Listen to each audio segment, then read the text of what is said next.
দেখো, ANM GNM এর already আমি লাইফ সায়েন্সের অ্যান্সার কি আপলোড করে দিয়েছি, সেটা দেখে নিও। এই ভিডিওতে তোমরা ফিজিক্যাল সায়েন্সের একদম 100% সঠিক উত্তর পেয়ে যাবে। তো চলো ভিডিওটি শুরু করা যাক। দেখো, একদম প্রথম প্রশ্ন আছে, একটা কলাম ম্যাচিং দেয়া ছিল।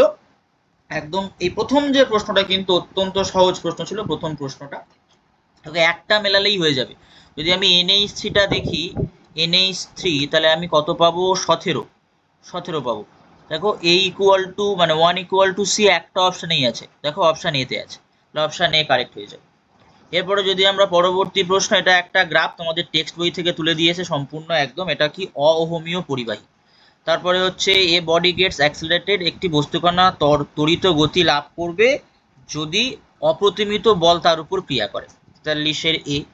44-এর ক্ষেত্রে দেখো, একজন স্বাস্থ্যসেবিকা কোনো রোগীর দেহে উষ্ণতা ফারেনহাইট স্কেলে এত বৃদ্ধি দেখতে পান, ওই উষ্ণতা বৃদ্ধি সেলসিয়াস স্কেলে কত হবে? সেটা হয়ে যাবে অপশান ডি।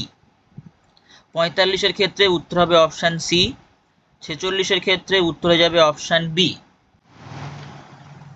তারপরে দেখো 47-এর প্রশ্ন, ডিনেচারের স্পিরিট ইথাইল অ্যালকোহলের সঙ্গে যে প্রধান উপাদানটি থাকে সেটা হবে methyl alcohol. Vinegar is the aqueous solution, এটা কত? এটা হয়ে যাবে তোমার অপশান এ, 5 থেকে 8%।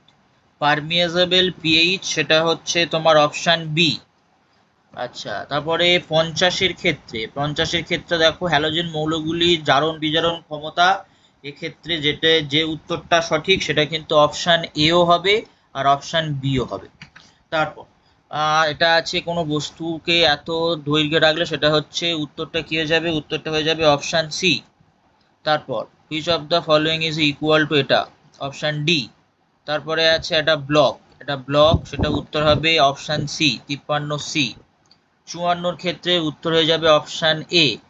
আচ্ছা, 55-র ক্ষেত্রে উত্তর হবে অপশান ডি। 55 option D.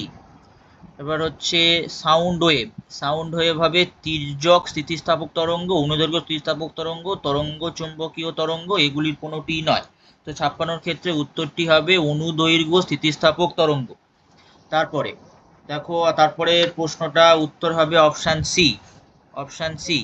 তারপরে 58-র ক্ষেত্রে 58-র উত্তর হয়ে যাবে অপশান সি, 58-র অপশান সি।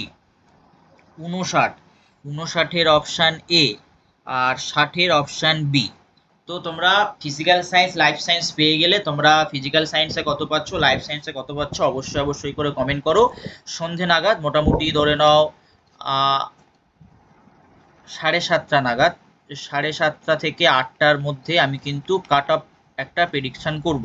তো তার আগে বলে দিই, লাইফ সায়েন্সটা তুলনামূলক ইজি ছিল, ফিজিক্যাল সায়েন্সটা বলতে পারো মডারেট টাইপের ছিল। কাট অফ কিন্তু এবছর ইনক্রিজ করতে চলেছে।